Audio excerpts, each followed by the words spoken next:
contoh satu aja, satu apa yang peta jabatan itu. Saya lihat sudah hadir Ibu Rin dari Kemenpan RB. Selamat malam Ibu. Ya, selamat malam Pak. Ini juga sudah hadir dari Pak Devi, asisten. Oh, alhamdulillah ya. Selamat malam Bapak. Ini mohon maaf saya insya Allah tidak akan berlama-lama karena waktu kita yang penting justru nanti dengan para narasumber dalam ini Bapak Ibu sekalian. Teman-teman sekalian yang saya hormati, ini contoh ya budgeting dan kebutuhan peta jabatan di Sekretariat Dirjen Paudasmin kita. Nah, khusus untuk kolom jabatan fungsional, kalau kita melihat tabel ini, langsung kita bisa mengambil kesimpulan bahwa ternyata memang jabatan-jabatan yang memang sangat banyak peluangnya di depan ini adalah untuk jabatan-jabatan fungsional. Dan kita alhamdulillah sebagaimana kita ketahui bersama dalam proses penyetaraan jabatan struktural ke jabatan fungsional, Kementerian Pendidikan dan Kebudayaan termasuk instansi yang relatif awal ya, bahkan termasuk yang awal selain Menpan tentu saja, yang melakukan penyetaraan, di mana kalau kita lihat di hari-hari akhir Januari atau Desember tahun lalu, baru instansi-instansi lain termasuk pemerintah daerah itu baru sibuk melakukan proses penyetaraan, baru mereka melakukan sosialisasi, padahal kita sudah jalan. Nah, sama seperti untuk jabatan-jabatan fungsional lain yang di luar penyetaraan, saya kira memang peluang ke depan ini menjadi sangat terbuka karena memang secara kebutuhan masih sangat tersedia. Nah, ini yang mungkin perlu kita dorong kepada teman-teman kita, teman-teman yang memiliki katakanlah keterampilan khusus di bidang tertentu misalnya, ini bisa kita dorong untuk beralih ke dalam jabatan fungsional. Ya, misalnya melalui passing, ikut uji kompetensi dan sebagainya. Nah, namun yang perlu juga barangkali kita ingatkan bahwa dalam memilih jabatan fungsional yang pas itu juga memperhatikan misalnya instansi pembina dan sebagainya ya. Nah, jika memang dimungkinkan sebenarnya kita lebih ini yang memang instansi pembinanya ada di kita. Meskipun nggak banyak jabatan fungsionalnya, rata-rata di bawah instansi yang lain. Tapi yang ingin saya katakan adalah ke depan memang jabatan-jabatan fungsional ini memang akan lebih didorong untuk lebih bisa meningkatkan kinerja pegawai kita khususnya di lingkungan Dirjen Paut Lintas dan Dikbud.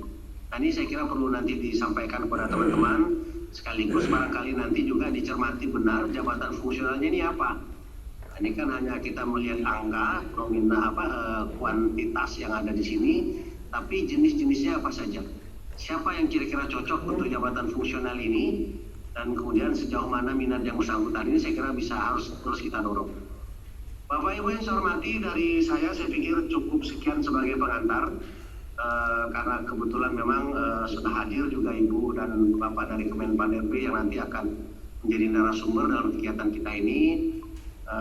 Jadi saya kira dari kami cukup sekian, dan untuk mengawali kegiatan kita ini marilah bersama-sama kita awali dengan mengharap kemudahan dan ridho Allah Subhanahu wa taala. Marilah kegiatan ini sama-sama kita buka secara resmi dengan mengucapkan Bismillahirrahmanirrahim.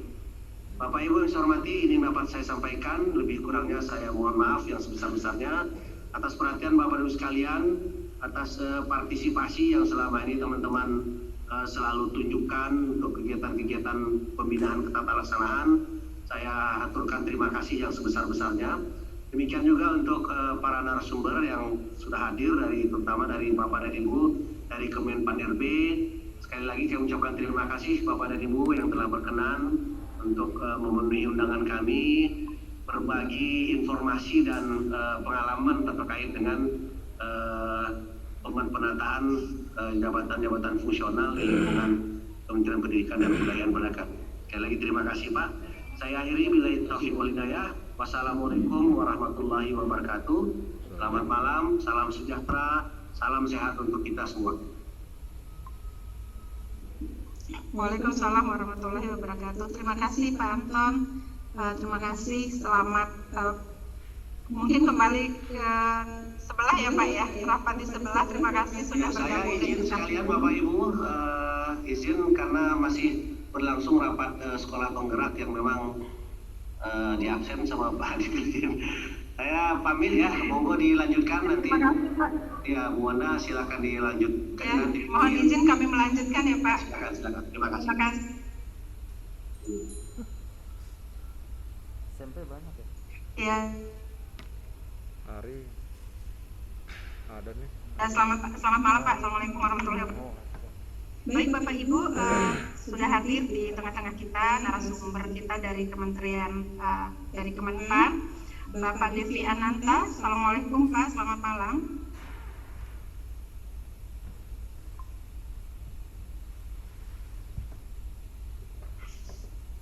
Waalaikumsalam Bu. Selamat malam Pak, terima kasih sudah berkenan bergabung dengan kami. Pak Devi, mudah-mudahan sehat ya Pak ya hari ini dan insya Allah akan terus sehat Pak. Selamat malam Bu Rin Luan, ini juga dari Kemenpan. Terima kasih Pak Devi dan Bu Rin sudah berkenan bergabung dengan kami pada malam hari ini. Kami tahu betapa banyak dan sibuknya, sedang padatnya jadwal Bapak dan masih berkenan hadir di tengah-tengah kami untuk memberikan atau sharing informasi dengan kami. Pak Devi dan Bu Rin, perlu kami sampaikan bahwasannya pada malam hari ini peserta yang kami undang adalah para koordinator di lingkungan Setjen PAUD Gasmen, terus para penyelia dan para kasubag dari setiap direktorat yang ada di lingkungan Ditjen PAUD Gasmen Pak, serta para staf dan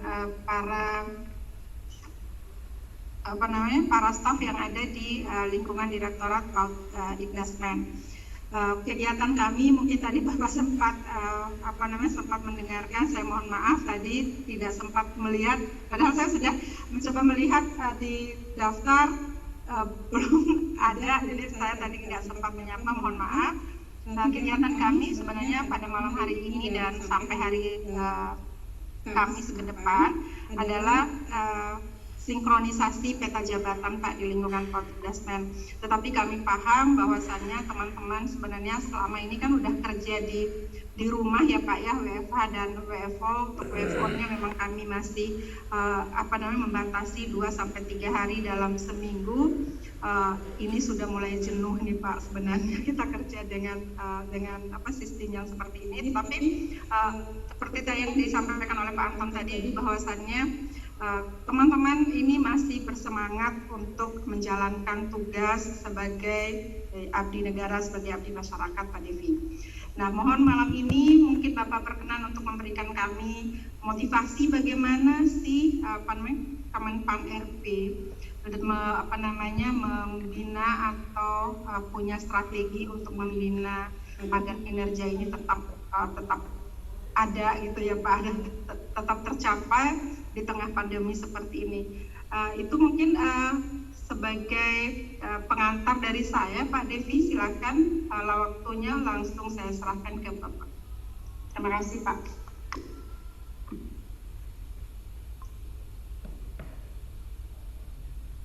Terima kasih Bu Wanda. Assalamualaikum warahmatullahi wabarakatuh. Suara saya ini terdengar ya?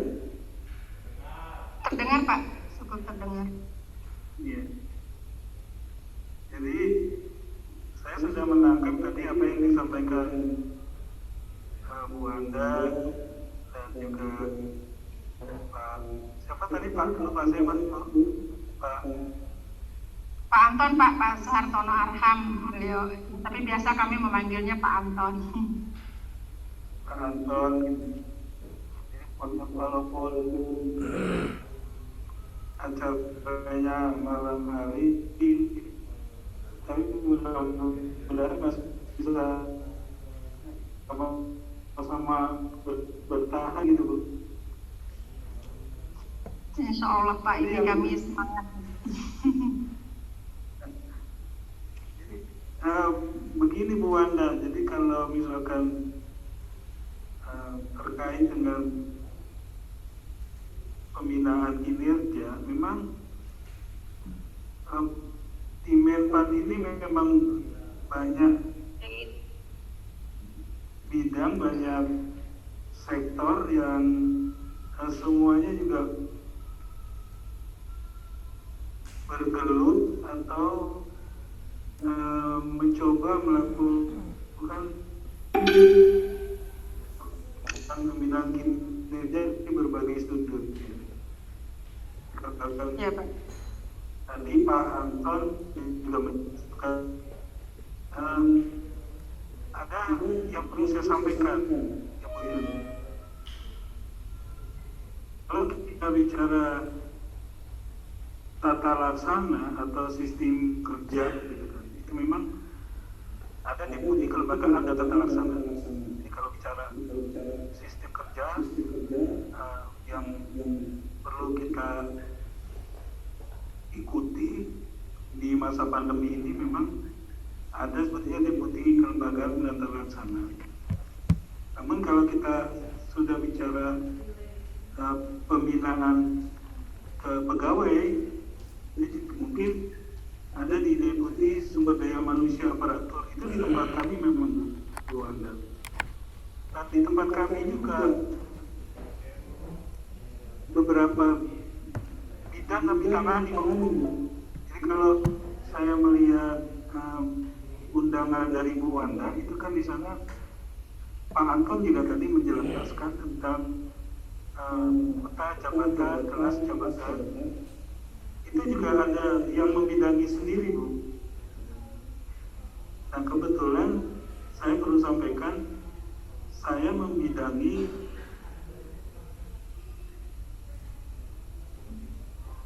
kinerja atau manajemen kinerja pegawai dan kesejahteraan pegawai.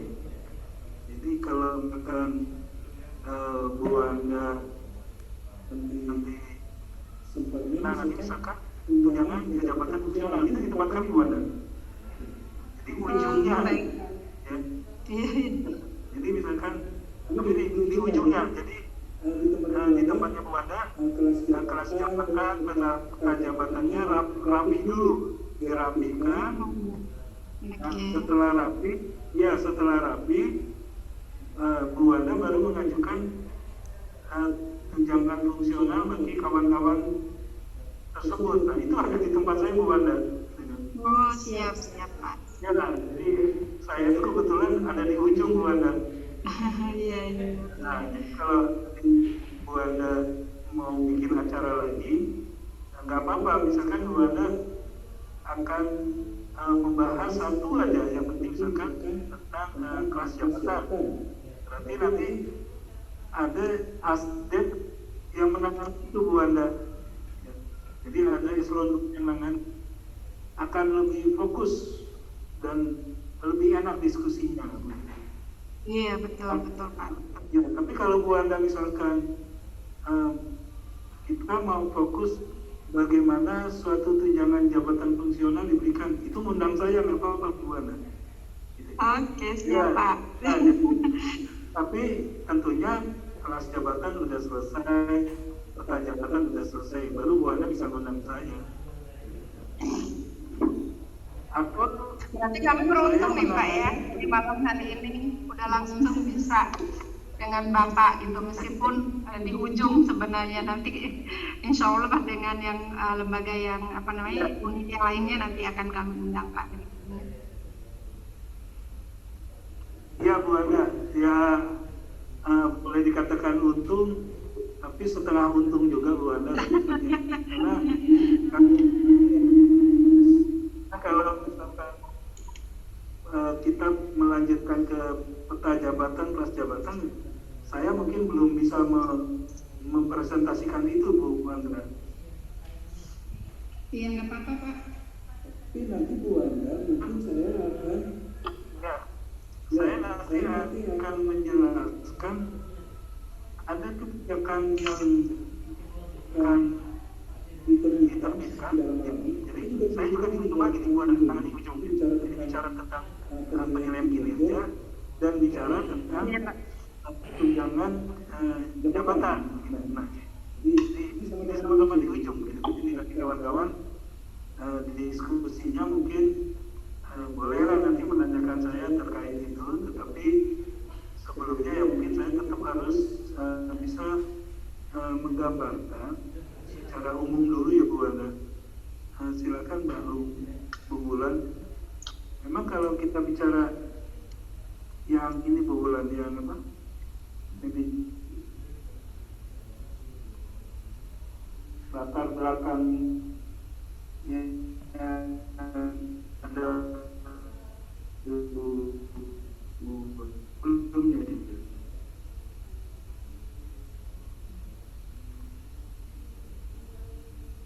Yang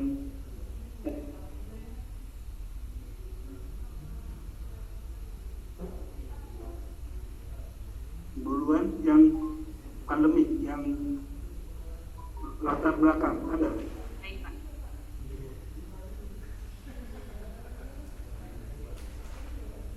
Ya, yang barusan. Habis ini ya. Ya ini. Ini rekan-rekan yang Bu Wanda, teman-teman.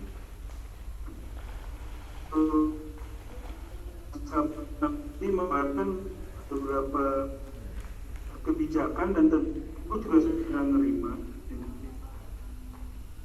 bagaimana sistem kerja kita, karena sistem kerja setahun ini lebih ke WFA lah Bu Wanda dan kawan-kawan. Tadi dikatakan Pak Anton. Jadi aspek kami ya intinya instansi kementerian lembaga agar bisa mengembangkan kesehatan, keselamatan, sehingga sistem kerja lebih banyak menggunakan fleksibel, lebih banyak di rumah lah gitu kan.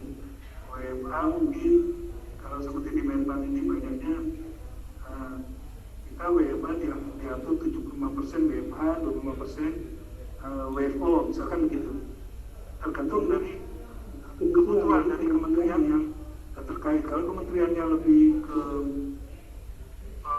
layanan atau lebih banyak berhubungan dengan pelayanan, kemungkinan WFO-nya mungkin lebih sedikit lah, artinya mungkin 50% WFA, 50% WFO. Tapi kalau seperti di Menpan ini kita bisa melakukannya lebih banyak lewat Zoom seperti ini dulu. 4% WFA, 4% WFO itu masih minimum kita. Jadi SE, Menpan maupun FDKS itu kita pakai bersama-sama dalam rangka menghadapi pandemi atau katakanlah melakukan kegiatan normal di dalam normal. lanjut berulang.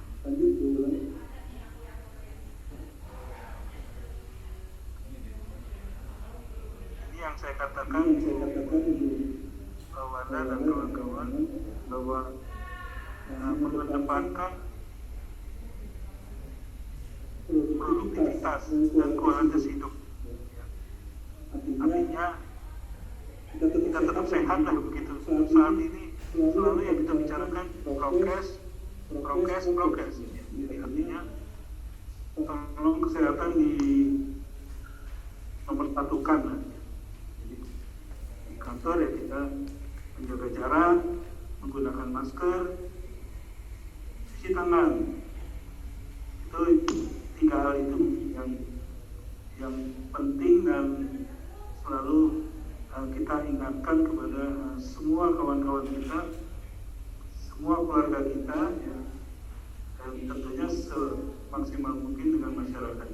Silakan Bu Nuan lanjut. Nah ini Bu Wanda mungkin gambaran yang perlu saya sampaikan ya, dalam rangka pembinaan ini ya. Jadi kalau tadi saya katakan bahwa tetap produktivitas itu dijaga, tentunya ini terkait dengan capaian kinerja Bu Wanda dan kawan-kawan. Artinya walaupun dalam masa pandemi ini tetap kita ASN tetap harus berkinerja, intinya kan begitu Bu Wanda dan kawan-kawan. Jadi kita menjaga jangan sampai tidak bisa menghasilkan output yang merupakan hasil kinerja yang dibutuhkan oleh instansi pemerintah. Itu mungkin yang dikatakan bahwa pembinaan kinerja dalam masa pandemi betul dibutuhkan. Jangan sampai rekan-rekan yang tidak bisa hadir di kantor, kinerjanya tidak terpantau atau outputnya tidak terkendali. Jangan sampai seperti itu. Makanya disebutkan dalam SE Menpan maupun keputusan Menteri Kesehatan, tetap satu itu Bu Wanda. Jadi kita harus menjaga produktivitas dan keselamatan atau kesehatan kita. Kembali saya ingin mengingatkan kawan-kawan bahwa dalam rangka menjaga produktivitas atau menjaga kinerja kita, kami sebentar lagi akan menerbitkan peraturan Menteri Pan-RB tentang sistem manajemen kinerja PNS. Permenpan ini merupakan amanah dari PP 30 tentang penilaian kinerja, atau PP 30 ini merupakan perubahan atau perbaikan dari PP 46 tahun 2011. Jadi kalau Bu Wanda dan kawan-kawan tahu PP 46, PP 46 itu adalah bagaimana kita ASN mengukur, menilai kinerja kita melalui SKP, sasaran kerja pegawai. Nah, PP 30 yang merupakan juga turunan dari Undang-Undang ASN itu mengamanahkan bahwa setiap ASN di dalam SKP-nya itu harus bisa menyajikan suatu kinerja utama. Mengapa begitu? Karena di PP 46 tahun 2011 SKP kita yang kita buatlah sampai dengan 2020, bisa kita katakan bahwa memang belum terlihat kinerja utamanya. Lebih banyak di sana menyajikan aktivitas atau kegiatan yang berbasis pada tugas dan fungsi. Jadi apa yang dia lakukan itu banyak tercermin dalam SKP kita yang kita lakukan selama ini. Nah, di PP 30 amanahnya SKP akan berubah, akan lebih terukur, akan lebih transparan, akan lebih objektif. PP 30. Oleh sebab itu, amanah PP 30, SKP yang akan datang itu sudah harus bisa menyajikan kinerja utama dan tentunya indikator kinerja individu ASN-nya. Kalau kita seorang PNS ya indikator kinerja individu PNS. Kalau kita seorang P3K ya indikator kinerja si P3K-nya. Karena di Undang-Undang 5 tentang ASN, kan ASN itu ada dua, PNS dan P3K. Jadi kita mengacu kedua itu aja. Nah inilah Bu Wanda dan kawan-kawan yang sampai dengan saat ini kami sedang proses menggodok ya, dan tahapan akhir Januari kemarin itu kita sudah harmonisasi dengan Kumham bahwa nanti petunjuk pelaksanaan atau juknis PP 30 ini itu akan segera kita terbitkan. Bentuknya adalah peraturan Menteri Pan-RB tentang sistem manajemen kinerja PNS. Jadi Di Permenpan ini itu sebetulnya petunjuk teknis bagaimana kita menyusun SKP atau yang kita sebut nanti sasaran kinerja pegawai. Intinya itu. Nah, ini mungkin ini.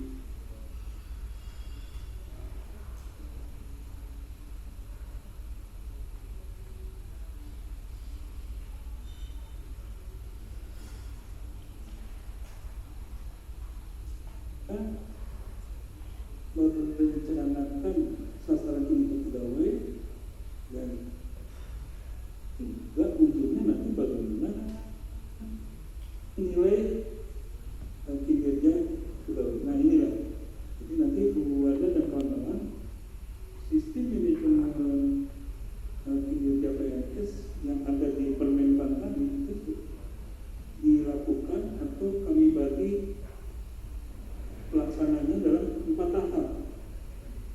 Ya, Bapak Ibu sekalian. Jadi 4 tahap ini sama dengan yang diamanatkan dalam PP 30. Dan di Permenpan ini tentunya kita akan lebih tajamkan lagi, lebih detailkan lagi, lebih ke juknisnya lagi lah intinya begitu. Nah, tahap yang pertama itu dalam sistem manajemen kinerja PNS kita menyusun suatu perencanaan kinerja atau kita membuat skenario perencanaan kinerja, mendesain perencanaan kinerja PNS. Jadi kita, ya, jadi individu kita harus juga bisa bagaimana merencanakan kinerja kita. Yang pertama, penyelarasan kinerja ini kita membaca organisasi seperti apa, membaca rencana strategi seperti